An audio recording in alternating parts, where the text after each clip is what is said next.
सभी लोग को मेरे YouTube चैनल में स्वागत है।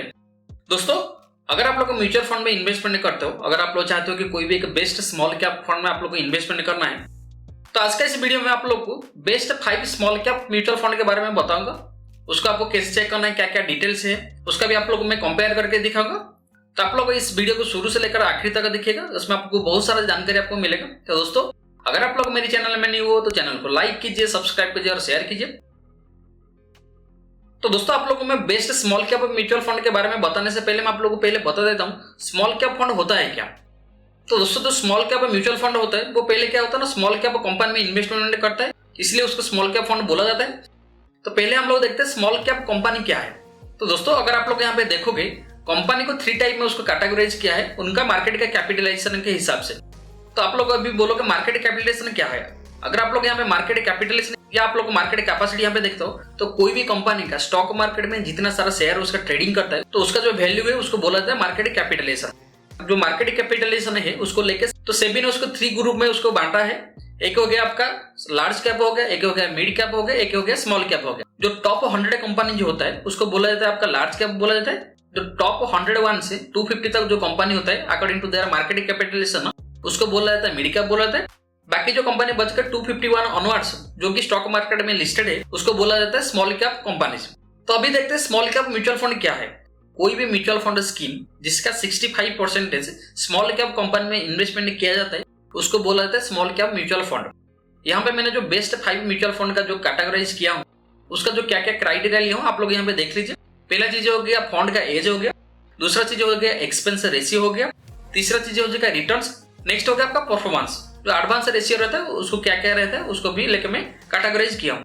अगर आप लोग यहाँ पे एनुअलाइज्ड रिटर्न देखते हो, कोई भी म्यूचुअल फंड एक साल में कितना रिटर्न देता है उसको आप लोग नॉर्मली बोल सकते हो एनुअलाइज्ड रिटर्न होता है, वो आपका परसेंटेज में आता है। तो जो एब्सोल्यूट रिटर्न होता है, एक पीरियड ऑफ टाइम में जो टोटल रिटर्न आपको मिलता है उसको बोला जाता है एब्सोल्यूट रिटर्न। और एक हो गया एक्सपेंस रेशियो। तो कोई भी फंड को मैनेज करने के लिए उसका एक कॉस्ट रहता है, चाहे आपका फंड मैनेजर का कॉस्ट हो, चाहे जो बाइंग और सेलिंग का जो एक कॉस्ट रहता है, तो उसको बोला जाता है एक्सपेंसिव बोला जाता है। तो कोई भी म्यूचुअल फंड का अगर एक्सपेंस रेशियो कम होता है ना, तो आपके लिए इन्वेस्टमेंट करने के लिए अच्छा होता है। तो नेक्स्ट चलिए देखते हैं एडवांस रेशियो। तो एडवांस रेशियो में आपका यहाँ पे क्या है, एडवांस रेशियो में यहाँ पे मैं क्या अल्फा लिया हूँ। अगर आप लोग यहाँ पे देखते हो अल्फा वो होता है excess return related with the benchmark. जो नॉर्मली आपका जो फंड मैनेजर का जो परफॉर्मेंस है और उसका जो स्किल है उसको ये डिस्क्राइब करते हैं। तो अल्फा जितना होगा वो बेंचमार्क को उतना परसेंट वो बीट करता है। बीटा में देखते हैं, बीटा क्या होता है आपका जो वोलेटिलिटी होता है। तो स्टॉक मार्केट में जो ऊपर नीचे होता है ना, उसी से आपका म्यूचुअल फंड कितना ऊपर नीचे होता है उसको वोलेटिलिटी बोला जाता है। और एक होता है पी रेशियो, प्राइस पर अर्निंग रेशियो। अगर आपका पी रेशियो ज्यादा होता है तो आपका वो ग्रोथ ज्यादा होता है, अगर आपका पी रेशियो कम है तो आपका लेस ग्रोथ है। तो ये सारी चीजें आपको बाद में आपको बता दूंगा, डिटेल में आपको समझा दूंगा। तो अभी के लिए आप लोग ये डिटेल आपसे जान लीजिए। तो चलिए अभी हम लोग देखते हैं बेस्ट 5 म्यूचुअल फंड। तो सबसे पहला जो म्यूचुअल फंड होता है वो क्वांट स्मॉल कैप फंड है। अगर आप लोग उसका फंड का एज देखोगे 11.7 ईयर से, एक्सपेंस रेशियो 0.6 पर होता है, एग्जिट लोड आपका नॉर्मली 1% का रहता है। और अल्फा अगर देखोगे तो बेंचमार्क को ये कितना बीट किया है 5.27%। मतलब आपका बेंचमार्क का रिटर्न से आपको 5% ज्यादा ये रिटर्न दिया है। बीटा अगर जैसे आपको बोला था मैं स्टॉक का वोलेटिलिटी बोला था वो 0.95 है, लेस देन 1 है तो अच्छा है। पी रेशियो 28.2 है, वो भी अच्छा है। अगर आप लोग मिनिमम इन्वेस्टमेंट यहाँ पे करना चाहते हो तो आपको मिनिमम 1000 लगेगा। अगर लमसम अगर आप लोग यहाँ पे करते हो तो आपको यहाँ पे 5000 का लगेगा। अगर आप लोग एनुअलाइज्ड रिटर्न यहाँ पे देखते हो ना, आपको 1 साल का 56.2, लास्ट 3 साल का आपको 32.2 है। और अगर आप लोग को देखोगे लास्ट 5 ईयर का आपको यहाँ पे 49.5 का यहाँ पे एवरेज आता है। अगर आप लोग यहाँ पे एब्सोल्यूट रिटर्न यहाँ पे देखोगे ना, अगर आप लोग को 10,000 का एक SIP किए हो लास्ट 5 ईयर में, टोटल आपको दिए होगे 6 लाख। आपका टोटल 6 लाख आपको कन्वर्ट हो जाता, 19 लाख में आपका ये कन्वर्ट हो जाता। अगर आप लोग उस टाइप का लमसम देखते हो ना, अगर आप लोग को लमसम 5 साल पहले अगर आप लोग 1 लाख इन्वेस्टमेंट किए हो ना, तो आज का डेट में 7 लाख हो जाता। और ये कहाँ पे इन्वेस्टमेंट करता है आप लोग यहाँ पे देख सकते हैं, निफ्टी स्मॉल कैप में ये इन्वेस्टमेंट करता है। तो चलिए अभी मैं आपको फंड के बारे में डिटेल आपको दिखा देता हूँ, एक बार आप लोग को देख लीजिए। अगर आप लोग यहाँ पे जैसे मैं आप लोग यहाँ पे रिटर्न देखा, आप लोग यहाँ पे रिटर्न के ऊपर क्लिक करके आप लोग यहाँ पे रिटर्न देख सकते हो। और उसका जो SIP अमाउंट क्या है, जो NAV डेट क्या है, आप लोग ये सारी चीज यहाँ पे चेक कर सकते हो। अगर आप लोग उसका यहाँ पे होल्डिंग देखो, ये कौन कौन से कंपनी में अभी इन्वेस्टमेंट किया है, उसका क्या क्या परसेंटेज है, ये सारे चीज के बारे में आप लोग को यहाँ पे जानकारी मिल जाएगा। होल्डिंग एनालिसिस, इक्विटी डेप्ट में कितना का इन्वेस्टमेंट किया है, ये सारी चीजें आपको यहाँ पे मिल जाएगा। उसके बाद जो इक्विटी सेक्टर एलोकेशन, फाइनेंशियल कितना है, एनर्जी कितना है, सर्विसेज क्या है। जैसे आपको मैं बोला था कि एडवांस रेशियो होता है, अल्फा बीटा क्या, ये चीज के बारे में आपको पता नहीं है। तो यहाँ पे जो अंडरस्टैंड टर्म्स है उसके ऊपर अगर आप लोग यहाँ पे क्लिक कर दो ना, इसके बारे में आप लोग को सारे डिटेल मिल जाएगा। जैसे मैं आपको बोला था, तो आप लोग इसको देख के समझ सकते हो। तो जैसे मैं आपको बोला था, अल्फा अगर ज्यादा होता है तो आपका बेंचमार्क से ज्यादा ही परफॉर्म करता है। जैसे बीटा अगर 1 से आपका कम होना चाहिए, और आपका जो पी रेशियो आपका ज्यादा होता है तो आपको बेहतर होता है आपका ग्रोथ के लिए। अगर यहाँ पे नीचे आप लोग यहाँ पे रिटर्न का ऊपर देखते हो, तो आप लोग यहाँ पे रिटर्न, एनुअलाइज्ड रिटर्न आप लोग यहाँ पे देख सकते हो, और एब्सोल्यूट रिटर्न आप लोग यहाँ पे देख सकते हो। ये सारी चीज आपको यहाँ पे मिल जाएगा। तो चलिए अभी हम लोग देखते हैं नेक्स्ट फंड। तो नेक्स्ट फंड जो होता है आपका बंधन का। तो दोस्तों ये जो बंधन का है 4 ईयर 6 मंथ का ये टोटल उसका फंड का एज है, लेकिन ये उसका एक्सपेंस रेशियो अच्छा है और उसका जो प्रॉफिट वो अच्छा है, इसीलिए मैं उसको कंसीडर किया हूँ। आप लोग देखोगे तो उसका अल्फा देख सकते हो 3.38, बीटा, ये सारी चीजें आप लोग यहाँ पे देख सकते हो। जो 1 ईयर का रिटर्न हो गया 74.14 होता है, 3 ईयर का 28.83। अगर आप लोग को 5 ईयर का देखोगे टिल डेट आपको जो 41.94 आपको ये अभी तक रिटर्न दिया है। इस टाइप का अगर आप लोग SIP देखोगे ना, ये लास्ट 3 ईयर का मैं आपको दिखा रहा हूँ यहाँ पे जो एब्सोल्यूट रिटर्न, और लमसम देखोगे तो लास्ट 3 ईयर का यहाँ पे एब्सोल्यूट रिटर्न यहाँ पे दिखा रहे हैं। तो चलिए अभी आप लोग उस फंड को दिखा देता हूँ। जैसे मैं आपको यहाँ पे रिटर्न देखा है, आप लोग यहाँ पे डिटेल रिटर्न चेक कर सकते हो। उसका NAV, उसका फंड का साइज क्या है आप लोग देख सकते हो। इस टाइप का कहाँ पे क्या ये इन्वेस्टमेंट किया है, ये सारी चीजें देख लीजिए। कौन सा सेक्टर में कितना इन्वेस्टमेंट हुआ है, ये डिटेल आप लोग चेक कर लीजिए। उसके साथ ही साथ एडवांस रेशियो, टॉप 5 में कितना इन्वेस्टमेंट किया है, टॉप 20 में कितना 30% ये इन्वेस्टमेंट किया है, पी रेशियो कितना है आप लोग यहाँ पे देख सकते हो। अल्फा 3.88 पी रेशियो, ये सारी चीजें आप लोग यहाँ पे देख सकते हो। अगर आप लोग चाहते हो यहाँ पे मिनिमम इन्वेस्टमेंट है तो SIP के लिए आपको 100 रुपीज, और अगर आप लोग यहाँ पे लमसम करते हो तो आपको 1000 मिनिमम आपको इन्वेस्टमेंट करना पड़ेगा। तो इस तरीके से अगर आप लोग एनुअलाइज्ड रिटर्न देखोगे तो ये लास्ट 3 ईयर का एनुअलाइज्ड रिटर्न, उसके साथ ही साथ एब्सोल्यूट रिटर्न अगर आप लोग यहाँ पे देखोगे तो आपको यहाँ पे सारी जानकारी मिल जाएगा। तो चलिए नेक्स्ट देखते हैं हम लोग बैंक ऑफ इंडिया के स्मॉल कैप फंड है, उसको हम लोग देखते हैं। फंड है 5.8 ईयर से हो गया, एक्सपेंस रेशियो 0.55 अच्छा है, कोई दिक्कत नहीं। अल्फा आप लोग यहाँ पे देख सकते हो जो एडवांस रेशियो, उस तरीके से अगर आप लोग यहाँ पे SIP देखो तो SIP को आप लोग यहाँ पे देख सकते हो। जो एनुअलाइज्ड रिटर्न आप लोग यहाँ पे डिटेल देख सकते हो। लास्ट ईयर आपको 53.6, 28.3, देन 40.4।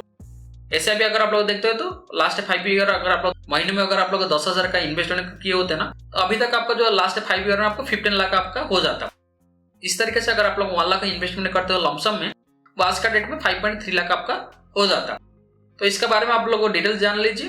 तो देखिए bank of India small cap fund direct growth, अगर आप लोग इसको देखते हो तो उसका जो रिटर्न सब अगर आप लोग यहाँ पे देख सकते हो, उसका NAV क्या है और फंड साइज क्या है, कहाँ पे ये इन्वेस्टमेंट किया है, उसके साथ ही साथ कौन कौन सा सेक्टर में कितना इन्वेस्टमेंट किया है, एडवांस रेशियो आप लोग यहाँ पे देख सकते हो।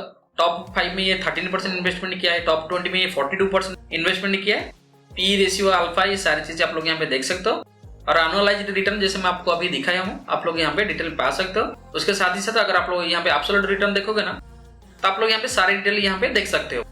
तो चलिए नेक्स्ट फंड आप लोग देखते हैं, Nippon India small cap fund. तो उसका जो एज हो गया 11.7 ईयर्स का हो गया, एक्सपेंस रेशियो 0.63 अच्छा है, अल्फा 9.66, बीटा 0.79, पी 31.97, और उसका जो SIP 100 रुपीज अभी वो लमसम बंद कर दिया है, लमसम ये अलाउ नहीं करता है। लास्ट 5 ईयर का रिटर्न आप लोग यहाँ पे देख सकते हो। और टोटल आप लोग यहाँ पे जो एब्सोल्यूट रिटर्न आप लोग यहाँ पे देख सकते हो। अगर 6 लाख आप लोग को SIP का थ्रू इन्वेस्टमेंट किया होता ना, आप लोग को ये 16 लाख हो जाता। अगर लमसम में आप लोग यहाँ पे 1 लाख इन्वेस्टमेंट करते हो तो आपको यहाँ पे 5 लाख हो जाता। तो चलिए अभी देख लेते उसका फंड के बारे में डिटेल्स। तो आप लोग यहाँ पे देख सकते हो Nippon India small cap fund direct growth. तो उसका जो रिटर्न आप लोग का एनुअलाइज्ड रिटर्न यहाँ पे देख सकते हो, उसका NAV प्राइस क्या है, फंड साइज क्या है, उसके साथ ही साथ होल्डिंग में क्या क्या है, 215 कंपनी में ये इन्वेस्टमेंट किया है। उसके बाद इक्विटी सेक्टर एलोकेशन हो गया, उसके बाद एडवांस रेशियो, इस सारी चीज के बारे में आप लोग यहाँ पे मालूम पड़ जाएगा। एनुअलाइज्ड रिटर्न जैसे मैं आपको दिखा 51.7 last year, last 3 year 32.8, last 5 year 38.8। उस तरीके से आप लोग यहाँ पे एब्सोल्यूट रिटर्न अगर देखते हो ना, तो लास्ट ईयर का 50%, देन लास्ट 3 ईयर अगर आप लोग रखे तो 132%, लास्ट 5 ईयर का 400% आपका हो जाता है ये। तो चलिए अभी हम लोग देखते हैं next fund, Canada Robeco small cap mutual fund. तो उसका जो फंड का जो एज हो गया 5.6 ईयर हो गया, एक्सपेंस रेशियो 0.42, और अल्फा बीटा ये सारी चीजें आप लोग यहाँ पे देख सकते हो। लमसम अमाउंट हो गया या एनुअलाइज्ड रिटर्न, ये सारी चीजें आप लोग यहाँ पे देख सकते हो। तो चलिए इसके बारे में आप लोगों को डिटेल दिखा देता हूँ। तो ये कनाडा रुपये का फंड हो गया, एनुअलाइज्ड रिटर्न वगैरह आप लोग यहाँ पे देख सकते हो। एनएबी डेट क्या है, एनएबी प्राइस क्या है, फंड साइज क्या है, ये सारी चीज देख लीजिए। उसके बाद होल्डिंग्स 91 कंपनी में ये इन्वेस्टमेंट किया है, उसके साथ ही साथ उसका जो इक्विटी सेक्टर एलोकेशन क्या है, एडवांस्ड रेशियो क्या है, ये सारी चीजें आप लोग को देख लीजिए। नीचे अगर आप उन लोग को यहाँ पे देखते हो रिटर्न एंड रैंकिंग देखते हो ना, एनुअलाइज्ड रिटर्न, अगर आप लोग यहाँ पे एब्सोल्यूट रिटर्न देखते हो ना, आपको यहाँ पे सारे डिटेल यहाँ पे मिल जाएगा। अभी चलिए कंपेयर करते हैं कौन सा फंड आपके लिए बेस्ट है।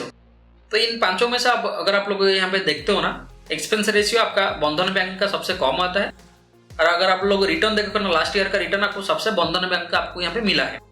अगर आप लोग को एनुअलाइज्ड या एवरेज रिटर्न देखते हो ना, आपको यहाँ पे पॉइंट का सबसे ज्यादा रिटर्न मिला है, उसके बाद बंधन का आ रहा है, उसके बाद आपका बैंक ऑफ इंडिया का आ रहा है, देन निप्पन, देन आपका कनाडा रूबी का फंड यहाँ पे आ रहा है।